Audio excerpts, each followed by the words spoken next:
Hi to all. இன்னைக்கு நம்ம பார்க்க போறது binary file, how to create a file and how to load a file. Okay.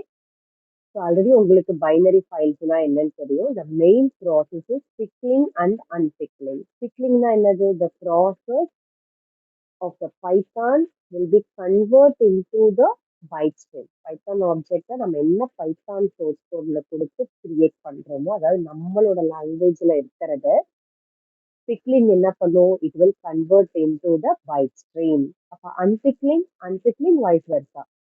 நம்மளோட byte stream இருக்கிறத Python ஆப்ஜெக்ட்டுக்கு நமக்கு கன்வெர்ட் பண்ணும். That is the unpickling process. So first point நம்மளோட binary ஃபைலை கிரியேட் பண்ணும்போது ஃபர்ஸ்ட் பாயிண்ட் கிரியேட் பண்றதா இருந்தாலும் சரி ரீட் பண்றதா இருந்தாலும் சரி அவர் first point is import pickle. Okay, import pickle. So பிக்கலுக்கான ஃபங்க்ஷன்ஸ் என்னென்ன யூஸ் பண்ணுவோம்? One is dump, another one is load. Okay, one is dump, another one is load. So இப்போ சிம்பிளா ரெண்டு ப்ரோக்ராம் சொல்லித்தரேன். ஒன்று வந்து list, binary using list, another program binary using dictionary. So load பண்ணும்போது எப்படி கண்டிஷன் அப்ளை பண்றதையும் பார்க்கலாம். ஓகே, ஸோ ஃபர்ஸ்ட் நம்ம கிரியேட் பண்ணுவோம். Import pickle. ஃபர்ஸ்ட் பாயிண்ட் என்ன இருக்கணும்? Import pickle. Second point file handling. You should open your file handling. ஃபைலோட name comma ஃபைலோட மோடு. ஸோ நான் ரைட் பண்றேன்றதுனால WB.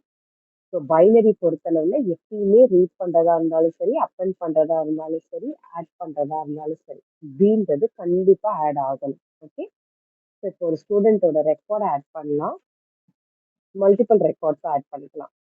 ஸோ லூப்ன்றதுனால நான் சிஹெச் ஈக்குவல் டு ஒயில் கொடுத்துக்கிறேன். Y CH in Y Y. Okay, so கொடுத்துட்டேன் அப்படின்னா மல்டிபிள் டைம்ஸ் நான் ரெக்கார்ட் ஆட் பண்ண முடியும். ஒவ்வொரு வாட்டியும் நம்ம போய் எக்ஸிக்யூட் பண்ணணுன்றது கிடையாது. Input enter roll number. Okay, அப்படியே யூசர் கிட்ட இருந்து ஒரு ஒரு ரெக்கார்டா ஒரு ரோல் நம்பர் நேம் அடுத்து மார்க் செட் பண்ணிக்கலாம். Okay, enter name, next mark, மார்க்கையும் செட் பண்ணிக்கலாம். Enter mark. ஓகே, நீங்க எந்த டைப் ஆஃப் ப்ரோக்ராம் வந்தாலும் இது மாதிரி ட்ரை பண்ணி பாருங்க. நெக்ஸ்ட் ஒரு வேரியபிள் வேணும், லிஸ்ட் எல்லாத்தையும் ஒரே இடத்துல போடுறதுக்கு. Student number, student name and mark. இப்போ ஒரு லிஸ்ட்ல போட்டாச்சா? இப்போ நமக்கு எந்த நேம்ல ஸ்டோர் ஆயிருக்கு, நம்ம அதை யூசர் கிட்ட இருந்து கலெக்ட் பண்ணது ஸ்டூடெண்ட்ன்ற வேரியபிள்ல ஸ்டோர் பண்ணிருக்கோம். இப்போ டம்ப் பண்ணிடலாம். So pickle dot dump. Pickle dot dump பண்ணும்போது எந்த வேரியபிளும் இதுக்கு முன்னாடி யூஸ் பண்ணாதீங்க, பண்ணக்கூடாது. டைரக்டா பிக்கிள் டாட் டம்ப்ல ரெண்டே ரெண்டு ஆர்குமெண்ட் ஃபர்ஸ்ட் தான் பாஸ் பண்ண போறோம். ஒண்ணு நம்ம லிஸ்ட் எதுல ஸ்டோர் பண்ணிருக்கிறோமோ அந்த வேரியபிள் நேம கொடுக்க போறீங்க. நெக்ஸ்ட் உங்களோட ஃபைல் ஹேண்டிலோட நேம், இங்க என்ன இருக்குதோ ஓப்பனுக்கு முன்னாடி எதுல ஸ்டோர் ஆயிருக்குதோ அந்த ஃபைல் ஹேண்ட்லிங்கோட நேமை நம்ம ஆட் பண்ண போறோம். ஓகே, அண்ட் தென் ஃபைலை க்ளோஸ் பண்ணிடலாம். இதை எக்ஸிக்யூட் பண்ணி பார்க்கலாமா எப்படி வருதுன்னு?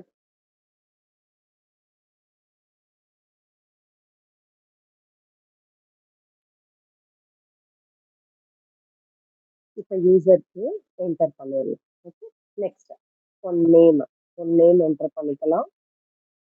மார்க் என்டர் பண்ணிக்கலாம்.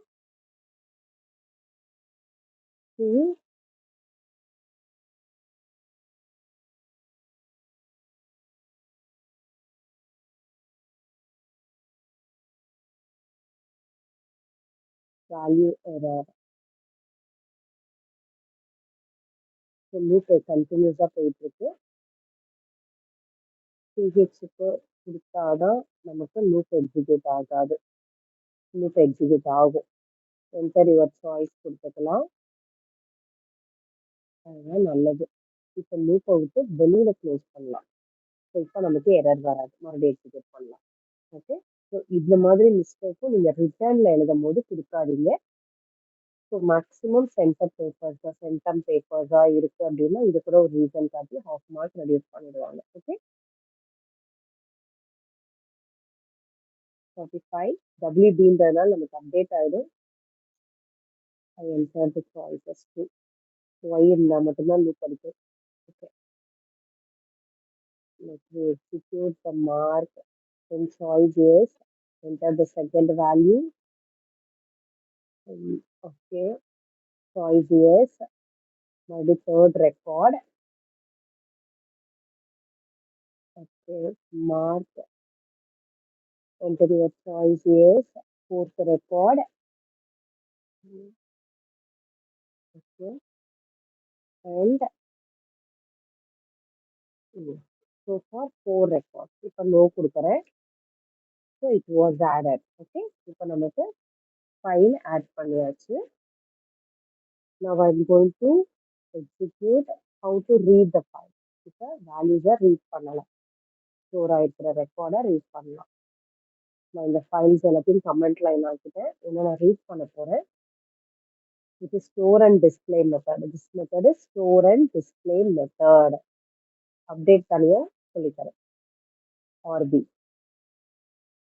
ஸோ யூஸ்வலாக நம்ம பைனரியில் try and exception method use பண்ணுவோம். ஏன் அப்படின்னா நம்மளோட எண்ட் ஆஃப் ஃபைல் எரர் வரக்கூடாது அப்படின்றதுக்காக கொடுப்போம். So I do going to explain you with the same method. So try போட்டுக்கோங்க. எக்ஸெப்ஷன் ஆல்ரெடி சொல்லி கொடுத்துருக்குறேன். போய் அந்த லிங்க்கை வேணா செக் பண்ணி பாருங்க. while to ஸோ அதில் ரெக்கார்ட் இருக்கிற வரைக்கும் நமக்கு லூப் எக்ஸிக்யூட் ஆகும். இப்போ டாட் லோட் எப்பயுமே லோட் பண்ணும்போது இங்க ஒரு வேரியபிள் கொடுக்கணும். எந்த டைப் ஆஃப் ஃபைல்ஸா இருந்தாலும் சரி ரீட் பண்ணும்போது ஒரு வேரியபிள் கொடுத்து தான் நம்ம ரீட் பண்ணணும். ஓகே. அதே மாதிரி ரீட் பண்ற இடத்துல ஒரே ஒரு ஆர்குமெண்ட் மட்டும்தான் நீங்க யூஸ் பண்ணணும். டம்ப்ல ரெண்டு யூஸ் பண்ணியிருக்கோம். இங்க ஒன்னே ஒண்ணுதான் யூஸ் பண்ணணும். That is file handle name மட்டும்தான் யூஸ் பண்ணணும். ஓகேவா? அதே மாதிரி லோட் பண்ணும்போது கண்டிப்பா நமக்கு ஒரு வேரியபிள் வேணும். நம்ம வேல்யூஸ் ஸ்டோர் பண்ணி வச்சுக்கிறதுக்கு கண்டிப்பா ஒரு வேரியபிள் வேணும். பட் டம்ப்ல தயவு செஞ்சு கொடுத்துறாதீங்க. கொடுத்தீங்கன்னா எரர் வரும். Next print R. ஸோ இப்படி பிரிண்ட் ஆர் கொடுக்கும் போது உங்களுக்கு தெரியும் நான் எப்படி நமக்கு வேல்யூஸ் வரும்ன்றது. எக்ஸப்ட் க்ளோஸ் பண்ணிடலாம்.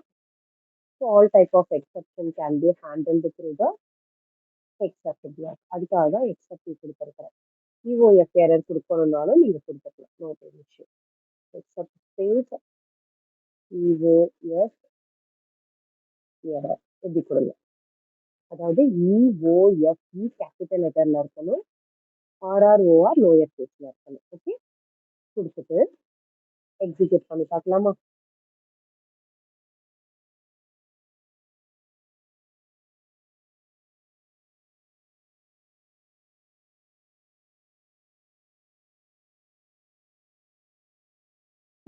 நம்ம எத்தனை ரெக்கார்ட் ஆட் பண்ணோம்? 4 ரெக்கார்ட். எல்லாமே லிஸ்ட். ஸோ ஃபர்ஸ்ட் டைம் ஐட்ரேஷன்ல ஃபர்ஸ்ட் லிஸ்ட் வந்துருச்சு. செகண்ட் ஐட்ரேஷன்ல செகண்ட் லிஸ்ட். தேர்ட் ஐட்ரேஷன்ல தேர்ட் லிஸ்ட். அண்ட் ஃபோர்த் ஐட்ரேஷன்ல ஃபோர்த் லிஸ்ட் நமக்கு வந்துருச்சு. ஓகே. இப்போ இதுல எப்படி கண்டிஷன் அப்ளை பண்ணணும்? For example I want to display the student record those who having greater than 75 marks. Okay. So அப்படியே இந்த லிஸ்ட் ஒரு தடவை செக் பண்ணுங்க. மார்க் எத்தனாவது இண்டெக்ஸ்ல இருக்குது? இது 0 இண்டெக்ஸ், இது ஃபர்ஸ்ட் இண்டெக்ஸ், இது second index. So we should apply if R of 2. Second இண்டெக்ஸ்ல தானே மார்க் இருக்கு. ஸோ கிரேட்டர் தேன் 75 ரெக்கார்ட்ஸ் மட்டும் எனக்கு பிரிண்ட் பண்ணணும். Okay. Print R. Print R கொடுத்தீங்கன்னா எல்லா ரெக்கார்டும் வரும். இல்லை R of 0 comma R of 1ன்னு கொடுத்தீங்கன்னா அவங்களோட ஸ்பெசிபிக் ரெக்கார்டு மட்டும் நமக்கு வரும். ஓகே.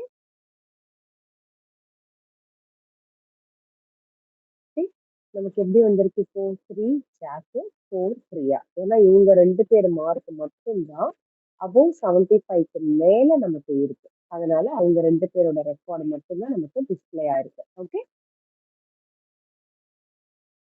புரிஞ்சுதா? ஏதாவது டவுட் இருக்கா? ஓகே. இது வந்து லிஸ்ட் மெத்தட். இது வந்து லிஸ்ட் மெத்தட். ஃபார் எக்ஸாம்பிள் இப்போ எனக்கு வந்து ரோல் நம்பர் 2ஓட ரெக்கார்ட்ஸ் மட்டும் வேணும். ஈக்குவல் டு 1 இருக்கிறவங்களோட ரெக்கார்டு மட்டும் வேணும் அப்படின்னாக்க நான் இப்போ இண்டெக்ஸ் போடாம டைரக்டா ஆர் மட்டும் பிரிண்ட் பண்றேன். அதாவது லிஸ்ட்ல வரும். Latest check. ஸோ யார் இருக்கா ரோல் நம்பர் 1ல இந்த ஸ்டூடெண்ட் இருக்காங்க. அப்ப அவங்களோட டீட்டெயில்ஸ் மட்டும் நமக்கு வரும். ஸோ இதுக்கும் டிஃபரன்ஸ் தெரியுதா? நான் இங்க டைரக்ட்டா ஆர பிரிண்ட் பண்ணதுனால லிஸ்ட்டா எனக்கு டிஸ்ப்ளே ஆகுது. இங்க வந்து ஆர் ஆஃப் 0, ஆர் ஆஃப் 1ன்னு நான் பிரிண்ட் பண்ணதுனால, யார் யாரெல்லாம் அபோவ் 75க்கு மேல இருக்காங்களோ, அவங்களோட ரெக்கார்ட்ஸ் மட்டும் நமக்கு இண்டிவிஜுவலா பிரிண்ட் ஆகுது. ஓகே. இப்போ இதே ப்ரோக்ராம டிக்ஷனரிக்கு கன்வெர்ட் பண்ணலாமா? ஓகே. அப்படியே இத வந்து நான் கமெண்ட் லைனா மாத்திடுறேன். ஏன்னா டம்ப் பண்ணிட்டு இத ஓப்பன் பண்ணிக்கலாம். இத இப்ப ரிலீஸ் பண்ணணும். ம். ஜஸ்ட் நான் கமெண்ட் லைனா மாத்தி உங்களுக்கு எக்ஸிக்யூட் பண்றேன். It is again I'm reminding you this is store and display method. இப்ப டிக்ஷனரின்றதுனால I want to create an empty dictionary that is student. Okay. Dictionary create அப்படி பண்ணலனாலும் இந்த மாதிரி பண்ணிக்கலாம். உங்களுக்கு சொல்லித் தரேன். அப்படியே ஒண்ணும் இல்ல. ஸ்டூடெண்ட்ன்ற நேம்ல ஃப்ளவர் பிராக்கெட் மட்டும் போட்டுக்கோங்க. Student number. ஓகே. இது மாதிரி ஈஸியா கிரியேட் பண்ணிக்கோங்க. இது உங்களுக்கு ரொம்ப சிம்பிள் மெத்தடா இருக்கும். Name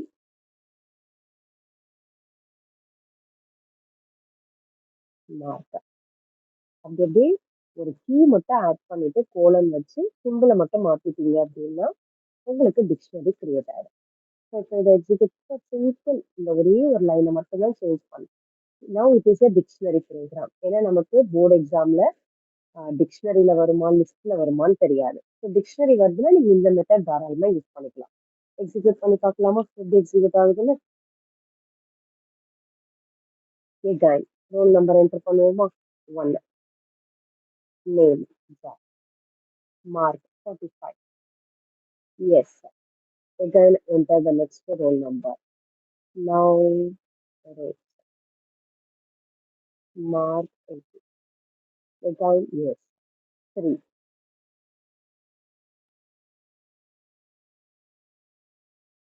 Okay. Yes. Next recorder. இப்போ இதுல என்ன பண்ணலாம்? Name. Okay. Now we enter the mark. இப்போ no கொடுத்துக்கலாம். இப்போ இதை அப்படியே நார்மலா ரீட் பண்ணி பார்க்கலாம். இதை க்ளோஸ் பண்ணிடுறேன். என்ன டம்ப் பண்ணியாச்சு. So I closing this. Comment line ஆக்கிடுறேன். ஏன்னா அப்பதான் உங்களுக்கு புரியும். இப்போ இதை ஓப்பன் பண்ணிக்கலாம்.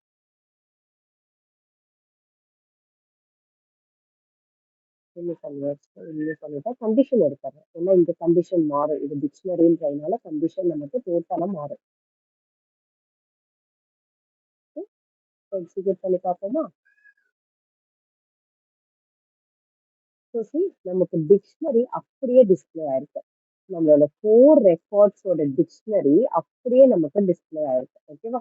ஸோ டிக்ஷனரின்றதுனால நம்ம இந்த இடத்துல எப்படி கண்டிஷன் அப்ளை பண்ணணும் அப்படின்னா, நம்மளோட டிக்ஷனரி நேமு ஸ்கொயர் பிராக்கெட்ல கீ கொடுத்தோம் அப்படின்னாக்க நம்ம வேல்யூவை டிஸ்பிளே பண்ண முடியும். Okay. For example I want to display the mark less than 50. 50க்கு லெஸ் தேன் யார் யாரெல்லாம் இருக்காங்க அப்படின்ற டீடைல்ஸ் வேணும் அப்படின்னாக்க எப்படி எடுக்கணும்? நம்ம டிக்ஷனரி நேமு நம்மளோட கீ கொடுத்தோம்னா நம்மளோட வேல்யூவை செக் பண்ண முடியும். ஃபார் எக்ஸாம்பிள் இந்த இடத்துல இஃப் டிக்ஷனரி நேம் இப்போ எதுல ஸ்டோர் ஆயிருக்கு? ஆர்ன்றதுல ஸ்டோர் ஆயிருக்கு. ஸோ ஆர் ஸ்கொயர் பிராக்கெட்ல மார்க். இதுல தானே மார்க் இருக்கு. ஸோ லெஸ் தேன் 50 கொடுத்துட்டு பிரிண்ட் ஆர் கொடுத்தீங்கன்னா டிக்ஷனரியா பிரிண்ட் ஆகும். இல்ல நான் வந்து இண்டிவிஜுவலா பிரிண்ட் பண்ணணும் அப்படின்னா ஸ்கொயர் பிராக்கெட்ல அந்த கீ நேமை கொடுக்கணும். தட் இஸ் எஸ்என்ஓ கொடுத்தோமா? அம்மா நெக்ஸ்ட் என்ன கொடுத்தோம்? எஸ் நேம் கொடுத்தோமா? கீ செகண்ட் ஒன்றுக்கு இந்த மாதிரி கொடுத்தீங்க அப்படின்னா உங்களுக்கு இண்டிவிஜுவல் ரெக்கார்டா பிரிண்ட் பண்ணும். ஓகே. ஸோ இப்போ இதை எக்ஸிக்யூட் பண்ணி பார்க்கலாமா?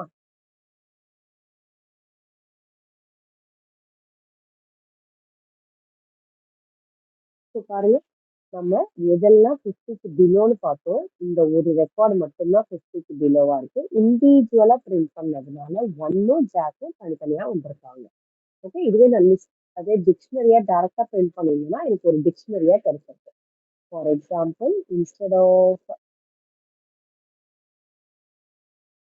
இப்படி கொடுத்துட்டேன் அப்படின்னா எனக்கு அந்த டிக்ஷனரி ஃபுல்லாவே டிஸ்பிளே ஆகும். ஓகேவா? ஸோ இந்த மாதிரி உங்களால கொடுக்க முடியும். So you can also apply the condition in this way. So this is the store and forward method.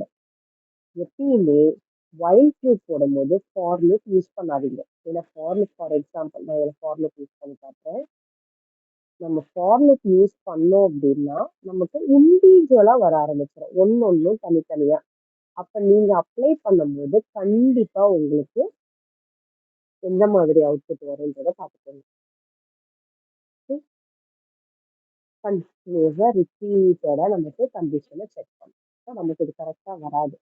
So எப்படி ஏன்னா ஆல்ரெடி ஒய்ல்டுன்றது லூப்ல தான் இருக்கு. ஸோ மறுபடியும் நீங்க ஒரு லூப்பிங்க இந்த இடத்துல யூஸ் பண்ணணும்னு அவசியம் கிடையாது. Okay okay children thank you. So next update 45 சொல்லித்தரேன். Thank you so much.